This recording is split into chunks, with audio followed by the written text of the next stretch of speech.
Why don't ghosts like rain? Because it dampens their spirits. Now, speaking of spirits, let's take a trip across the pond to the land of the Brits. Nestled in the heart of England's capital, London stands an imposing structure, a monument of history and mystery, the Tower of London. This ancient fortress, with its stone walls whispering tales of the past, holds more than just the crown jewels. It's reputed to be one of the most haunted places in England. From queens to commoners, the tower's history is steeped in stories of those who met their untimely end within its walls, and some say they never really left. Yes, we're talking about ghosts, specters, phantoms, the eerie inhabitants of the ethereal realm. This isn't a ghost story you tell around a campfire. Oh no, this is the real deal. So are you ready to explore the shadowy corners of the Tower of London? Let's dive into these haunted tales. But remember, don't let your spirits dampen. If you think losing your keys is bad, imagine losing your head, like Anne Boleyn. Now, we all know the story of Anne Boleyn, right? If not, buckle up, folks, because it's a tale that's more twisty than a pretzel. Anne Boleyn was the second wife of the notorious King Henry VIII. She was a clever and charismatic woman, but alas, she fell out of favor with her dear husband. And by fell out of favor, I mean she was accused of treason, adultery, and incest. King Henry wasn't exactly a fan of divorce court, so he decided a swift beheading was a more efficient solution. On a sunny day in May 1536, poor Anne lost her head in more ways than one. But here's where things get spooky. You see, Anne was so attached to her head, she just couldn't let it go. Literally. Since her untimely demise, numerous reports have surfaced of a headless specter wandering around the Tower of London, clutching her severed head under her arm like a macabre handbag. Imagine the shock of the poor, unsuspecting tower guards when they spot a woman casually strolling around, head in hand. It's certainly not something you see every day.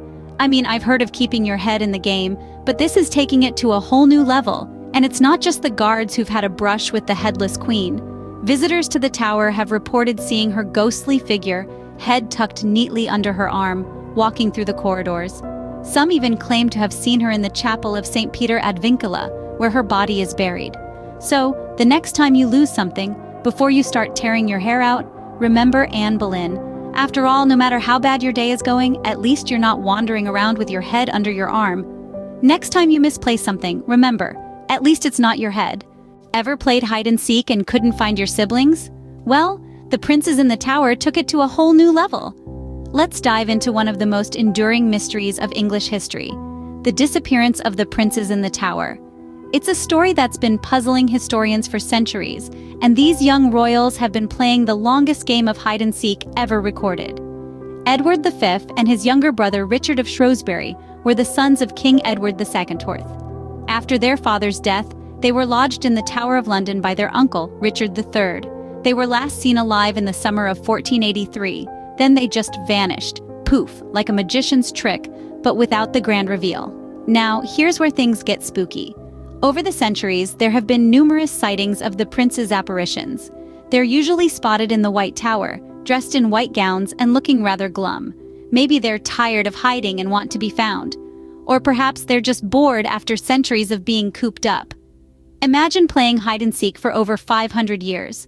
Talk about dedication to the game. Perhaps if they had smartphones, they'd be less bored. But then again, they'd probably have a tough time finding a charger. These sightings have added a chilling layer to the mystery of the princes' disappearance. It's like they're stuck in a timeless limbo, forever trapped in their childhood game. And while their fate remains unknown, their ghostly presence continues to haunt the tower, adding to its reputation as one of the most haunted places in England. So next time you can't find your sibling during a game of hide and seek, don't fret. They're probably not stuck in a centuries-old tower haunted by former monarchs. And if they are, well, they'll be in good company with the princes in the tower. So if you think your sibling is good at hide and seek, remember the princes in the tower. If you thought the Tower of London was just full of royal ghosts, you're mistaken. Oh no, this historical jewel doesn't discriminate when it comes to spectral guests. It's an all-inclusive spectral haven, where the high-born mingle with the humble, the guards with the guarded. It's like the United Nations of the undead, the ghostly equivalent of a Comic Con, only with fewer costumes and more chains. Now let's take a stroll down the less royal but equally chilling corridors of the tower. First up, we have the Grey Lady of the White Tower.